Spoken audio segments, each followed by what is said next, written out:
قصہ ہے کئی لاکھ سال قبل عزازیل کا، یعنی وہ دور کہ جب حضرت آدم علیہ السلام کو بھی تخلیق نہ کیا گیا تھا۔ اس وقت دنیا میں دو قسم کے گروہ تھے، ایک نوری اور ایک ناری۔ نوری یعنی فرشتے اور ناری یعنی جنات۔ فرشتے آسمانوں میں رہتے تھے اور جنات زمین پر رہتے تھے۔ ان جنات میں نیک بھی تھے اور بد بھی، اچھے بھی تھے اور برے بھی۔ ان جنات میں ایک جن بہت عبادت گزار تھا، بہت ہی پرہیزگار تھا، جس کا نام ابلیس تھا۔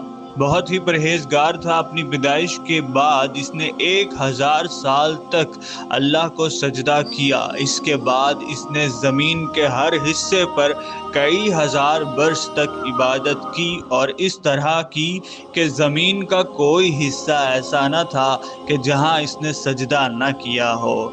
جب اس جن نے اتنی زیادہ عاجزی اور عبادت گزاری کا مظاہرہ کیا تو پھر یہ کیسے ہو سکتا ہے کہ اللہ رب العزت کی رحمت جوش میں نہ آتی؟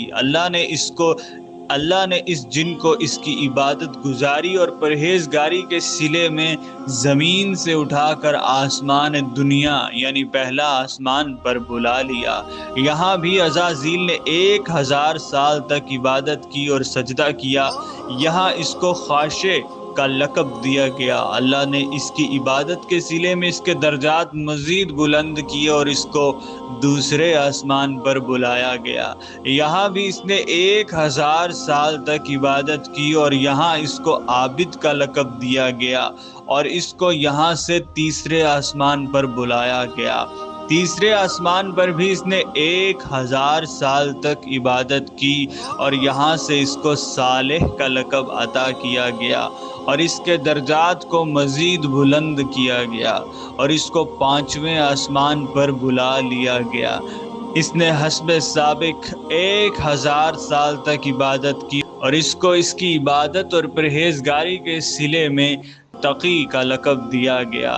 اس طرح عبادت کے ذریعے وہ اپنے درجات کو بڑھاتا ہوا 6 آسمان تک جا پہنچا، اور وہاں اس کو خازن کا لقب دیا گیا، اور وہ 7ویں آسمان تک پہنچ گیا۔ 7ویں آسمان تک پہنچ کر وہ 1000 سال تک سجدہ ریز رہا۔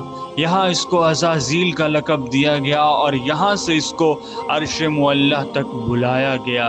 عرش معلیٰ پر وہ 6000 سال تک عبادت کرنے کے بعد اس نے سر اٹھا کر اللہ تعالیٰ کی بارگاہ میں عرض کی کہ یا اللہ، مجھے اپنے فضل و کرم سے لوح محفوظ تک بلا لے تاکہ میں وہاں تیری قدرت کاملہ دیکھوں اور زیادہ سے زیادہ تیری عبادت کروں۔